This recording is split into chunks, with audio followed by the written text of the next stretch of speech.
अस्सलाम वालेकुम। वालेकुम अस्सलाम सर, कैसे हैं? ठीक है, बिल्कुल ठीक, बिल्कुल ठीक।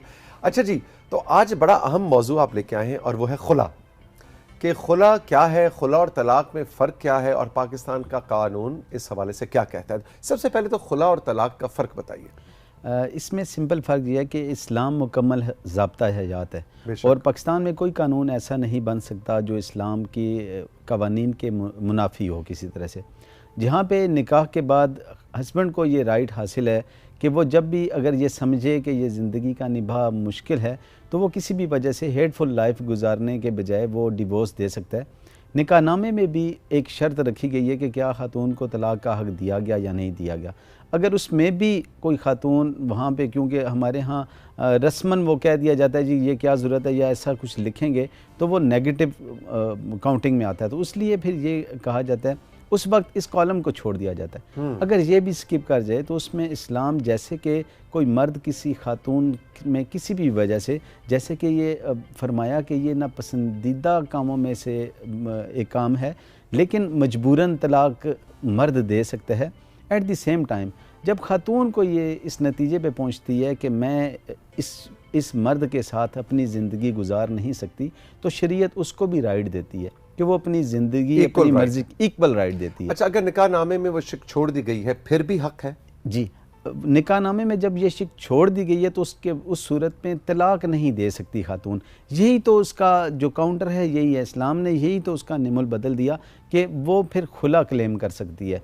अब खुला और तलाक में सिंपल एक फ़र्क ये है कि तलाक में मर्द ये कहता है जी कि मैं आपके साथ गुजारा नहीं कर सकता या हम इकट्ठे नहीं चल सकते, और मर्द को राइट हासिल है, वो कहेगा कि मैं आपको छोड़ रहा हूँ, उसमें उस पर डैमेजेस होंगे। इसी तरह अगर खातून किसी मर्द से तंग आ जाती है तो वो तंग आके जब कोई और अल्टरनेटिव नहीं होता, जैसे हमारी सोसाइटी में एक डायलॉग बोला जाता है कि आपके जिस तरह दांत सफ़ेद हैं इस तरह आपके बाल भी सफ़ेद हो जाएंगे, मैं डिवोर्स नहीं दूंगा। ऐसी सूरत में अल्लाह ताला ने शरीयत में और पाकिस्तान के कानून में ये खुला का जो राइट है ये खातून के लिए दे रखा है कि जब खातून ये समझे तो वो ये राइट क्लेम करके उस मर्द से जान छुड़वा सकती है। अच्छा, अब ये बताइए कि जब एक औरत खुला लेती है तो क्या उसकी कोई प्रॉपर्टी या दूसरे जो बेनिफिट्स होते हैं उसमें उतना ही राइट होता है या उसको फोरगो करने पड़ते हैं? इसमें जैसे कि हम निकाहनामा पे एक मुकम्मल प्रोग्राम कर चुके हैं जिसके बाद से ये सिचुएशन आई कि सवाल हमारे पास ऐसे आना शुरू और ये प्रोग्राम रखना पड़ा। बिल्कुल, जिन नाजरीन के उनकी प्राइवेसी और कॉन्फिडेंशियलिटी की वजह से हम नाम ऑन एयर नहीं ले रहे, लेकिन ये इशू बहुत से बच्चियों ने हमारे सामने रखा और एक साहब ने हमें राब्ता किया और उन्होंने कहा कि मेरी बीवी ने मुझसे खुला लेना चाह रही है तो आप हमारी रहनुमाई करें क्योंकि मैं नहीं चाहता कि उसका भी कोई नुकसान हो और मेरा भी कोई नुकसान हो। मुझे बड़ी अच्छी ये बात लगी कि ठीक है, वो एक वाली बात के नापसंदीदा कामों में से, लेकिन अगर दोनों इस नतीजे पे, औरत इस नतीजे पे पहुंच गई है तो किसी का राइट फोरगो नहीं होना चाहिए। अच्छा, तो ये मुझे सवाल बड़े अच्छे लगे लेकिन हम नाम उनका नहीं ले रहे। इसमें यह है कि ये जो सिचुएशन आप बता रहे हैं ये तलाक मुबारात है।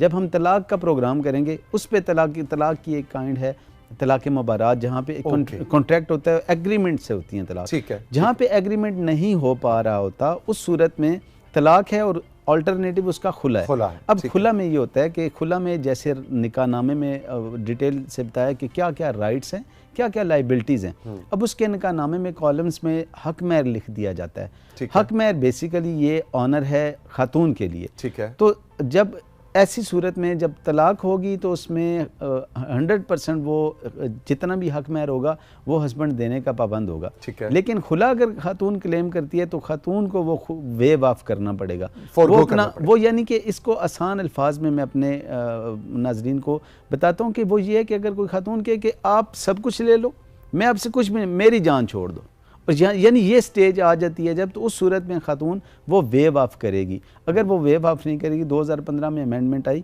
अमेंडमेंट में ये कहा गया जी कि अगर खातून खुला लेती भी है उस सूरत में भी हस्बैंड जो है वो हक महर देने का बाउंड होगा, वो 25% 50% इस तरह वो रेशो बनाएगी। लेकिन फेडरल शरीयत कोर्ट ने इसको गैर कानूनी गैर इस्लामी डिक्लेयर करके अभी 2022 में ये फैसला दिया कि खुला की सूरत में जब भी खातून खुला लेगी तो वो फाइनली ये डिसाइड कर चुकी होगी कि वो इसके साथ नहीं रहना चाहती और वो तो फोरगो करेगी। फोरगो करेगी।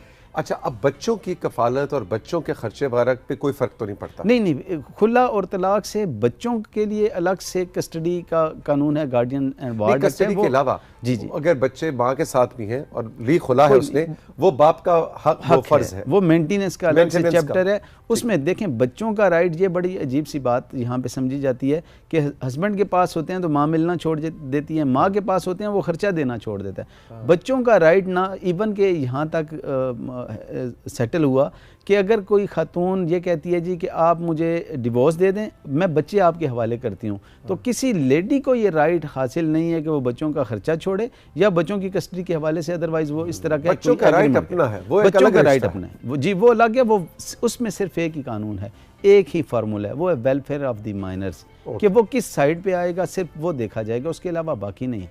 आज क्योंकि हम सिर्फ खुला की हद तक, क्योंकि टाइम बड़ा कम है, खुला की हद तक बात करनी है, तो खुला के हवाले से एक सिंपल आपका सवाल था कि उसमें क्या राइट छोड़ेगी। जो गिफ्ट्स हैं वो खातून के ही रहेंगे, अच्छा, लेकिन सिर्फ हक मेहर की हद तक वो खातून को फॉरगो करना पड़ेगा, वो छोड़ना पड़ेगा। और अगर कोई प्रॉपर्टी वगैरह है तो वो ऐसे ही रहेगी। अगर प्रॉपर्टी गिफ्ट में है तो वैसे ही रहेगी, अगर प्रॉपर्टी हक मेहर में है तो वो वापस करने की पाबंद है। वो वेरी इंपॉर्टेंट, अगर प्रॉपर्टी हक मेहर में है तो वो वापस होगी, और अगर गिफ्ट में है तो वो रहेगी जी। अच्छा, आप आते हैं कि खुला की इत्तला कैसे दी जाए, वो क्या पाकिस्तान का कानून क्या कहता है? कोई लीगल डॉक्यूमेंट घर लिफाफा जाएगा, बाय मेल जाएगा? क्योंकि मर्द तो कहते हैं ना, जो हमने वो पाकिस्तान की फिल्मों में भी हमने देखा था, ड्रामों में भी, तलाक तलाक तलाक, हाँ जी तलाक हो गई। खुला का क्या तरीका है? अच्छा, खुला के लिए पहले बड़ा मुश्किल था, 7 कमो बेश 7 ग्राउंड्स होते थे जो क्लेम करने पड़ते थे।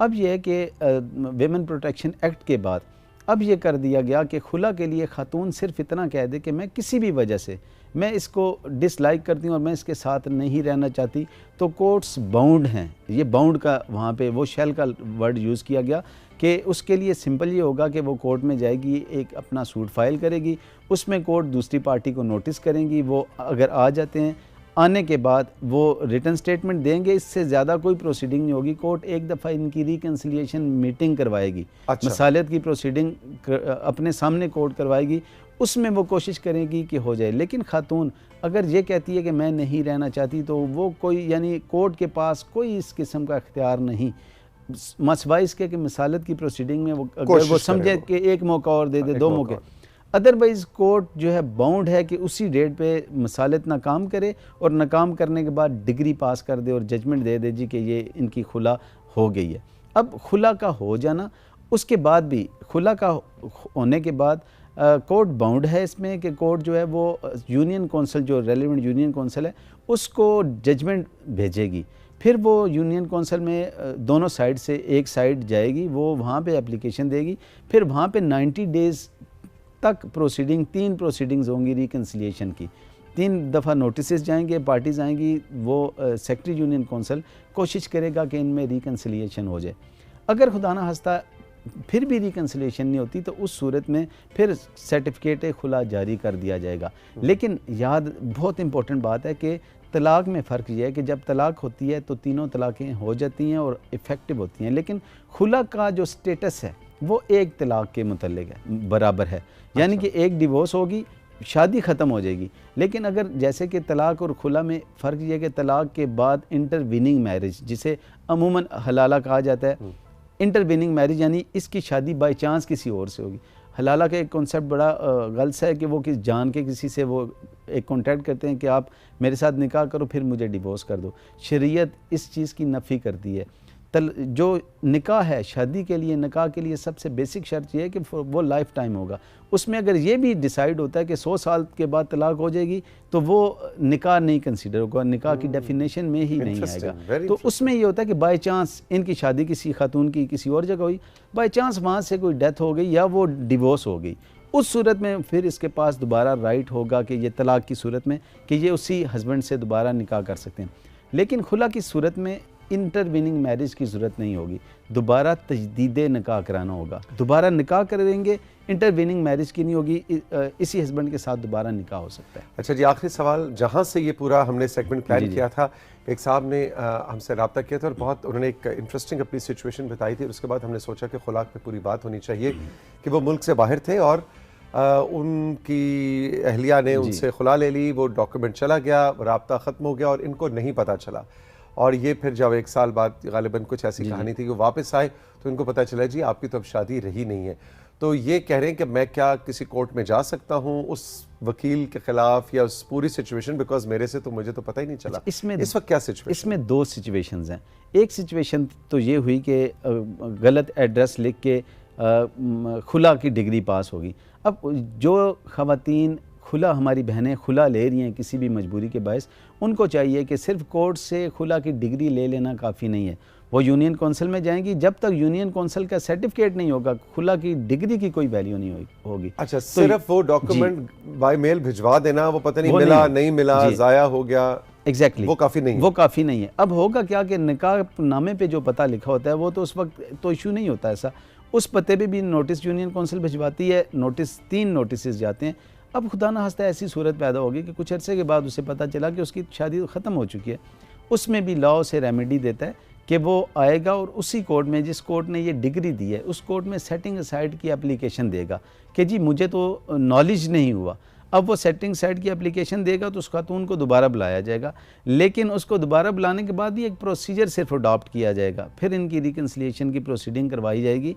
फिर भी खातून आगे कहती है जी मैं नहीं रहना चाहती, तो फिर वो degree as it is valid हो जाएगी। तो उसमें ऐसा नहीं रहेगा किसी सूरत में भी। तो इसमें खातून के लिए ज़रूरी है कि वो देखें, हमारे पास ऐसे केसेस आते हैं कि वो कोर्ट से खुला की डिग्री ले लेते हैं, उसके बाद निकाह कर लेते हैं। निकाह करने के बाद ये होता है कि खुदा न खास्ता जो फर्स्ट हस्बैंड होता है वो आके क्लेम करता है कि मेरी मैरिज भी इंटैक्ट है। उस सूरत में लाहौर हाई कोर्ट ने ये फैसला दिया, उन्होंने कहा कि जब तक यूनियन कौंसिल का सर्टिफिकेट जारी नहीं होगा उस वक्त तक खुला की डिग्री इफेक्टिव नहीं होगी। सिमिलरली तलाक का भी यही है कि तलाक के लिए भी, तलाक अगर ज़ुबानी हो भी जाती है, शरन तो वो दोबारा निकाह कर सकता है, लेकिन कानूनन उसे सर्टिफिकेट यूनियन कौंसिल से लेना लाजमी होगा। तो ये एहतियात बहुत ज़रूरी है। हम थोड़ी सी दिलचस्पी अगर इसमें ले, कोई भी ऐसे खुदा न खास्ता मामलात में जिनको पेश हैं ऐसे मामलात, वो ये एहतियात ज़रूर करें कि खुला कोर्ट से लेने के बाद सर्टिफिकेट प्रॉपर लें और सर्टिफिकेट के बाद से ही आपकी खुला इफेक्टिव होगी।